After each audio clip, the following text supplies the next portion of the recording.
Hi Jelly Beans! I hope you're all doing well and welcome to another vlog. I'm sorry for being MIA for the last 3 weeks, but for today's vlog, I wanted to share with you the challenges and the struggles I have encountered as a newly qualified UKRN. So this vlog is purely based on my experience. It's not meant to scare those aspiring UKRNs, but I'm hoping that you're gonna have an idea on what to expect maybe. And yeah, so without further hanash, let's get to it.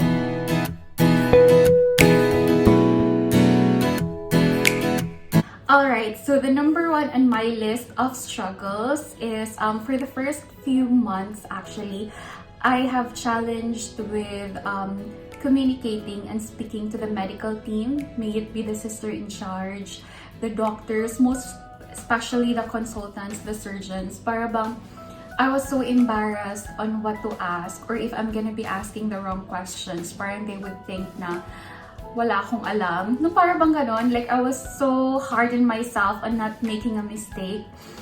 Consolation na lang siguro if the sister in charge is a Filipino because I can just easily relate. Although there's still a bit of shyness but not as much when you talk to the ibang lahi, like to the locals. So that was my biggest struggle.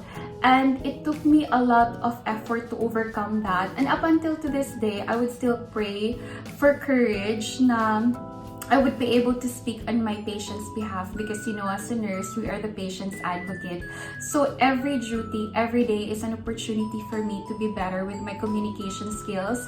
So parang I overcome it with practice, not really practice, but relaying those information, either may it be basic or it may be something na alarming to the doctors or to the sisters in charge without doubting myself if I'm gonna be asking a silly thing, because what I learned is that there's really no such thing as asking the wrong questions, and making assumptions is very dangerous. It's gonna cost your patient's life and even your pin.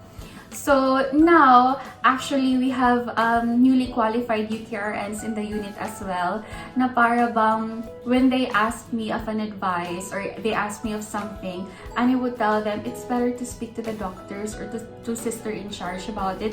No, parang they are hesitant. So when I look into them, parang I was also on that same position the very few months, which is pretty normal because you know, we have that. We're in a new place, a new workplace. So parang mahihiya ka talaga. But as time goes by, whenever you work, parang it's just gonna be part of your routine to just say it.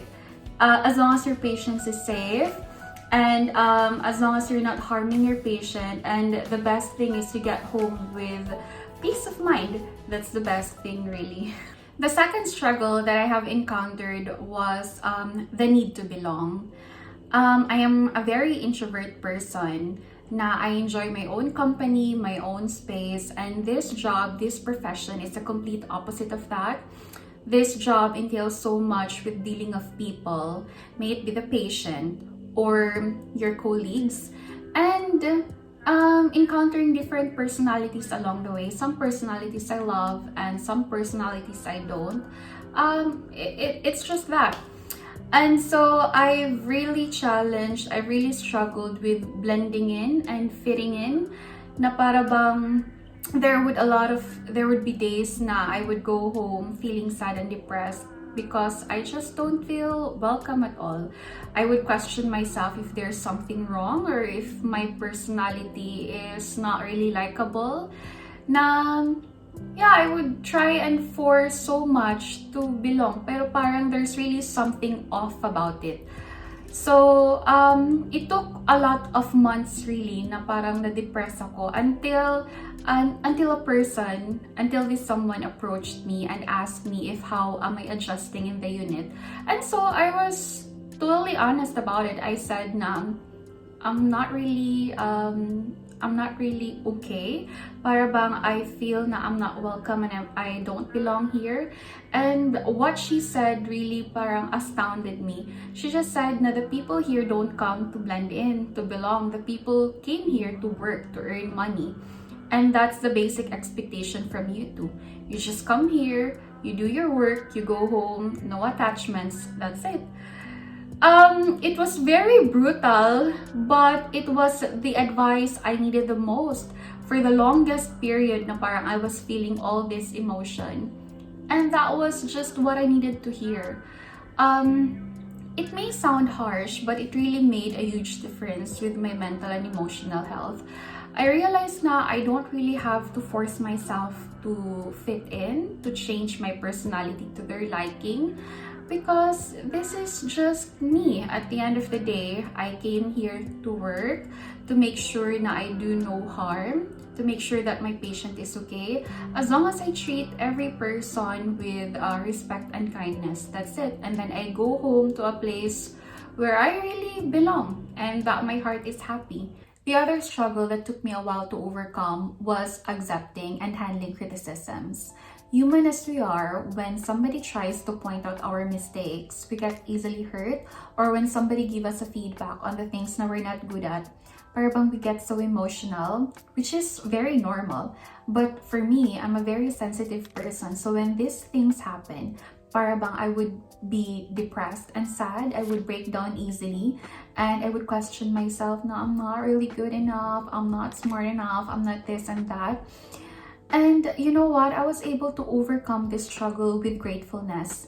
Now, when somebody tries to point out my mistake, or somebody tries to give me a feedback, which I'm not really good at in this area, I check their intentions, and their intentions always equates to for me to be better.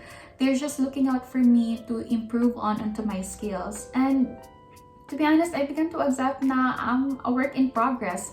I make mistakes and there's a lot of things I need to do. And I'm grateful for this person to point out my mistake or my gray areas, because that means that person's just looking out for me, and that person wants me to be better with what I do, to make sure at the end of the day my patient is safe, my license, my pin, and my practice is safe, and I'm getting good at what I do. And with that facts, I'm grateful. Another struggle is handling difficult patients. There are just days that screams toxic, not because you have a lot of things to do, but because you have been assigned to a patient who's quite rude, arrogant, mean, or even racist, or a patient who just looks down on you, period. Expect for days like that, and there's nothing more you can do. You can't change the person's or the patient's behavior or attitude overnight. You just gotta have to stretch and extend your patience a bit more, and know that patient might be acting that way because they have been sick for the longest time. They have been in and out of the hospital since they can remember, and they're already fed up and frustrated with everything, and you're just unlucky to be their punching bag that day. So what I usually do on these days is that when on my break, I just don't dwell about it. I don't take it personally, and I just think that I'm not gonna be on shift forever. After my shift, I'm gonna go home. Shift will end. I'm gonna reset and recharge myself, and I'm not really gonna think about it for long. So on days like this, I would always be reminded of Maya Angelou's quote, which is even the storm runs out of rain. And my personal favorite, Laban sa Pounds by yours truly. So these are my motivation to go on and not really to dwell about all this negativity. The last struggle that I'd like to share with you is about asking for help. On my first few months, I was so hesitant asking help from my colleagues na para bang if I do that, I'm gonna be a bigat to them, knowing that they still have pending things to do for their patient. And so I want everything to do by myself, and I want to do all the nursing tasks within my shift because it makes me feel like less of a nurse if I'm gonna hand over some pending things to do for the incoming nurses. I know I was so hard on myself during that time, but you know what? I was able to overcome that struggle by being accepting na I'm not superwoman, I only have 2 hands, and there are some tasks that I can't do by myself. For example, turning a ventilated patient. I just can't do that by my own. I need somebody to look out for the tube, for the area of the patient before the patient gets moved. So parang it's just gonna be accepting na at the end of the day, nursing care doesn't end on my shift. it's a 24-hour care, so it doesn't matter if I still have pending things to do for the incoming nurses to do, because kasi nga, it's a 24-hour care. And I also learned na I need not to suffer in silence. There's a lot of people who's willing to help if I just need to be open and be vocal about it. And then it's also gonna be the same way. If the other nurses would ask for my help, if I'm gonna be free, then yeah, I would definitely help them. So para bang, at the end of the day, it's a team. We are a team and we are helping each other for us to make sure na the patient is safe and everything is working well within the unit. So yeah, that's a struggle that I'd like to share with you. Hopefully, hindi siya scary. But I don't think it's scary. Yeah, so I think that's the end of this vlog. I hope you learned something and I hope you also find this helpful as well. So yeah, thank you so much for listening and for watching my vlogs. I'll see you next time. Bye!